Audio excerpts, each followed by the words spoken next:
Saudara-saudara kekasih di dalam Tuhan Yesus, puji dan syukur kepada Tuhan. Kita bertemu lagi di dalam acara Renungan Harian GP Kris Pangkal Pinang. Sebelum kita bersama merenungkan firman Tuhan ini, mari kita berdoa lebih dahulu, minta pertolongan Roh Kudus. Mari kita berdoa. Bapa kami yang ada di dalam sorga, terima kasih kami boleh mempunyai kesempatan bersama-sama merenungkan firman Tuhan. Kami mohon Engkau pimpinlah kami, mohon Roh Kudus membuka hati dan pikiran kami, supaya kami mengerti firman Tuhan yang akan kami baca dan kami renungkan. Kami serahkan waktu ini kepada Tuhan saja. Dalam nama Yesus kami berdoa. Amin. Saudara-saudara kekasih, pada hari ini kita kembali akan merenungkan tentang riwayat Tuhan Yesus. Dan hari ini kita akan berbicara atau merenungkan tentang berita tentang akan lahirnya Yohanes Pembaptis.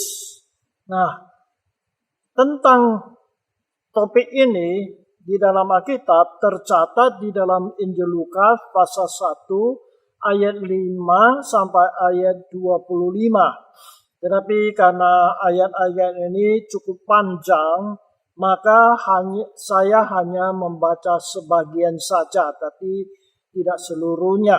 Yang pertama kita baca dari Lukas pasal 1 ayat 5 sampai ayat yang ke-9. Demikian catatan di dalam Alkitab. Pada zaman Herodes, Raja Yudea, adalah seorang imam yang bernama Zakaria dari rombongan Abia. Istrinya juga berasal dari keturunan Harun, namanya Elisabet.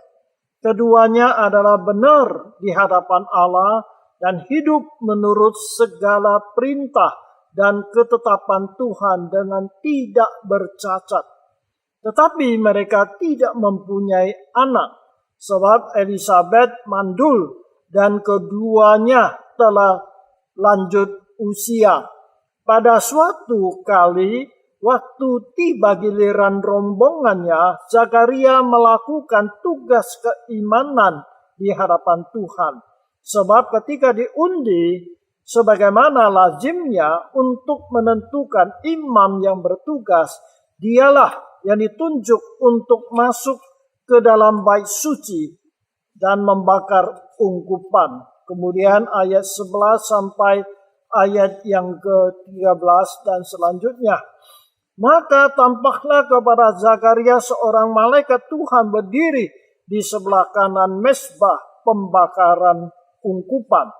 Melihat hal itu, ia terkejut dan menjadi takut. Tetapi malaikat itu berkata kepadanya, "Jangan takut, hai Zakaria, sebab doamu telah dikabulkan dan Elisabet istrimu akan melahirkan seorang anak laki-laki bagimu dan haruslah engkau menamai dia Yohanes." Kemudian ayat 18 ya. Lalu kata Zakaria kepada malaikat itu, "Bagaimanakah aku tahu bahwa hal ini akan terjadi? Sebab aku sudah tua dan istriku sudah lanjut usia." Ayat 19. Jawab malaikat itu kepadanya, "Akulah Gabriel yang melayani Allah dan aku telah diutus untuk berbicara dengan engkau dan untuk menyampaikan kabar baik ini kepadamu.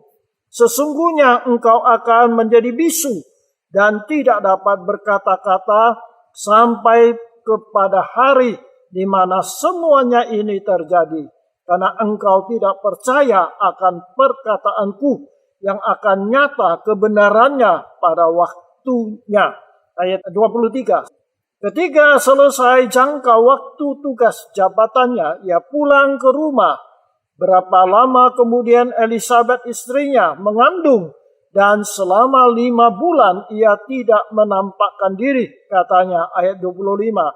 "Inilah suatu perbuatan Tuhan bagiku dan sekarang ia berkenan menghapuskan aibku di depan orang. Amin. Demikianlah pembacaan firman Tuhan. Nah, saudara sekalian, apa yang kita baca tadi adalah tentang kelahiran Yohanes Pembaptis.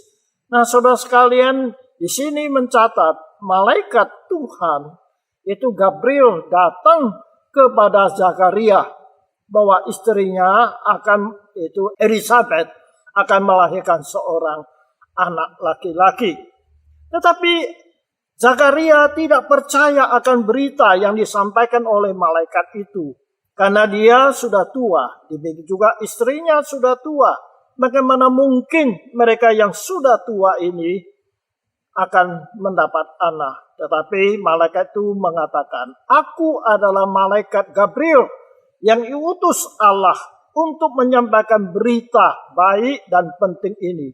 Nah, saudara sekalian, karena Zakaria tidak percaya akan perkataan malaikat, sehingga malaikat menghukum dia, sehingga dia menjadi bisu sampai anaknya Yohanes itu lahir. Nah, saudara sekalian, kita lihat bagaimana malaikat beritahukan kepada Zakaria bahwa istrinya akan mengandung, tapi Zakaria tidak percaya, sehingga Tuhan menghukum dia, sehingga tidak bisa bicara, menjadi bisu. Nah, ini adalah hukuman, tapi juga untuk meyakinkan apa yang dikatakan oleh malaikat Gabriel itu pasti akan terjadi. Yang kedua, kita lihat, malaikat itu menyebut namanya, yaitu Gabriel. Kita tahu bahwa di dalam Alkitab hanya ada 2 malaikat yang memberitahukan kepada kita tentang namanya. Yang pertama yang tadi itu Gabriel. Ya, kalau kita baca di dalam Alkitab ada berapa tempat, ya, atau berapa ayat menjelaskan ini. Di Lukas pasal 1 ayat 19 sampai kemudian 26. Daniel, kitab Daniel pasal 8 ayat 16, pasal 9 ayat 21. Nah, Gabriel ini adalah malaikat tingkat tinggi yang selalu diutus oleh Allah untuk menyampaikan berita penting kepada manusia. Gabriel. Nah, malaikat yang kedua diberitahukan namanya kepada kita adalah Mikael. Nah, Mikael ini biasanya adalah diutus Allah untuk berperang dengan roh-roh jahat, setan dan iblis. Nah, hal ini dapat kita baca di dalam kitab Daniel pasal 10 ayat 13, 21, kemudian pasal 12 ayat 1, Yehuda ayat 9, kemudian Wahyu pasal 12 ayat 7. Jadi Mikael ini selalu diutus oleh Allah untuk berperang dengan roh-roh jahat. Nah, kemudian kita melihat Yohanes ini. Nah, dari malaikat Gabriel beritahukan kepada Zakaria tentang Yohanes ini. Ada berapa hal. Yang pertama, bahwa Yohanes ini adalah seorang nazir, yang artinya orang yang dipersembahkan kepada Tuhan. Maka malaikat mengingatkan kepada Zakaria supaya Yohanes ini tidak boleh dicukur rambutnya. Jadi sepanjang hidupnya dia tidak boleh mencukur rambutnya. Kemudian tidak boleh minum anggur. Nah, saudara sekalian, ini memang ada aturan di dalam hukum Taurat tentang orang nazir. Dia dipersembahkan kepada Tuhan. Tidak boleh cukur rambutnya, tidak boleh minum anggur. Dan kemudian di dalam ayat 15 diberitahukan kepada Zakaria bahwa Yohanes ini dari sejak di kandungan ibunya, ia itu sudah dipenuhi oleh Roh Kudus. Heran saudara sekalian, bayi yang masih dalam kandungan sudah dipenuhi oleh Roh Kudus. Ini memang orang yang khusus yang dipilih oleh Tuhan. Dan Yohanes ini adalah menjadi utusan untuk mendahului datangnya Mesias, juru selamat yang dijanjikan oleh Tuhan. Kita tahu sejak berakhirnya Nabi Zakaria dan Nabi Maliaki, bangsa Israel itu mengalami masa vakum. 400 tahun tidak ada nabi yang diutus kepada mereka. Jadi dapat bayangkan orang Israel yang sering dikunjungi atau diutus oleh Tuhan, nabi-nabi untuk berbicara kepada mereka. Tetapi 400 tahun mereka vakum dari nabi-nabi yang datang kepada mereka. Oleh sebab itu, Tuhan mengutus Yohanes Pembaptis ini adalah untuk menyiapkan hati orang Israel. Menyiapkan umat Allah untuk menyambut datangnya Mesias yang dijanjikan oleh Tuhan. Nah, saudara sekalian, kemudian kita akan melihat orang tua Yohanes ini. Ayahnya adalah Zakaria, dikatakan dia adalah seorang imam. Ya, saudara sekalian, tadi kita baca bagaimana dia diundi dan masuk ke dalam bait Allah untuk memberi persembahan di dalam bait Allah. Kita tahu pada waktu itu orang Israel masih mempunyai bait Allah yang megah yang dibangun oleh Raja Herodes.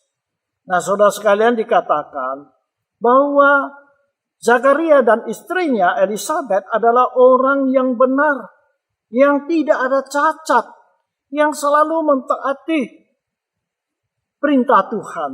Tetapi dikatakan mereka sudah tua dan tidak mempunyai anak.